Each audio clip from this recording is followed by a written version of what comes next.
मुख्यमंत्री लाडकी बहीण योजना सुरू झाल्यानंतर बऱ्याचशा अडचणी ज्या आहेत सर्वसामान्य परिवाराला या ठिकाणी आलेल्या आहेत। त्याचबरोबर आता शासनानं पुन्हा एकदा हा जो अर्ज भरलेला आहे तो मराठीतून भरलेला ज्यांनी आहे तो अर्ज बाद होणार असल्याची माहिती जी आहे ती शासन स्तरावरून समोर आली आहे। त्या संदर्भात महाराष्ट्र नवनिर्माण सेनेच्या वतीनं जो अर्ज मराठीत भरलेला आहे तो देखील त्या ठिकाणी ग्राह्य धरण्यात यावा आणि त्यांनी आज जिल्हाधिकारी यांना निवेदन दिलंय। काय नेमकं म्हणणं आहे ते जाणून घेऊया। तर काय सांगाल, पहिलेच लाडकी बहीण योजनेचे कागदपत्र करण्यासाठी महिलांना म्हणजे बऱ्याचशा चक्रा माराव्या लागल्यात, तर काय सांग?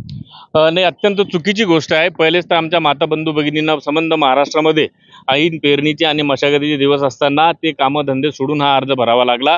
हा अर्ज भरत असताना शासनानं ज्याप्रमाणे निर्देश दिले होते त्याप्रमाणे मराठीमध्ये संपूर्ण अर्ज संकलित केलं होतं आणि ते शासनानं दिलेली साईट होती, त्यावरून मराठीत अर्ज संकलित झालेले आणि महाराष्ट्र शासनाचा शासन निर्णय आहे 2017-18चा। माझा शासन निर्णय पण आहे, मी तुम्हाला दाखवू शकतो की मराठी भाषाचा संबंध महाराष्ट्रामध्ये कार्यालयीन उपयोगाकरता मराठी भाषेचाच वापर केला पाहिजे हे बंधनकारक असताना शासनानं आता अर्ज भरून घेताना मराठीत भरून घेतले आणि आता शासन स्तरावरून सूचना आल्या त्याप्रमाणे जिल्हाधिकारी आणि काही तहसीलदार यांनी लेखी स्वरूपात पत्र दिलेली आहेत की मराठीत जे अर्ज आलेले आहेत ते अर्ज आपण बाद करावेत आणि असं जर झालं आता संबंधित कोटी महिला ज्या मराठीतून ज्यांनी अर्ज भरलेला आहे आणि ते शासनाच्या निर्देशानुसारच भरलेला आहे त्या पूर्णपणे वंचित राहतील।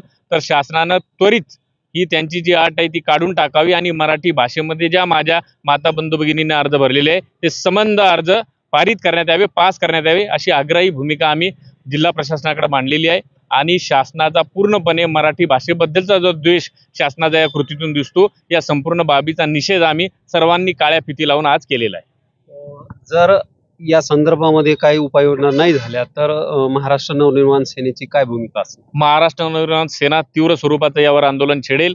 ही कोणतीही एकही आमची महिला या गोष्टीपासून वंचित राहणार नाही याची पूर्णपणे खबरदारी मनसे घेईल। निश्चितच या ठिकाणी जे आहे हा जो शासन स्तरावर जे माहिती समोर आलेली आहे ती माहितीच्या आधारे जे काही अर्ज मराठीत असतील ते देखील ग्राह्य धरण्यात यावे, अन्यथा आंदोलनाचा इशारा देखील यावेळी महाराष्ट्र नवनिर्माण सेनेच्या वतीनं करण्यात आला आहे। दीपक मोरे, नवराष्ट्र, बुलढाणा।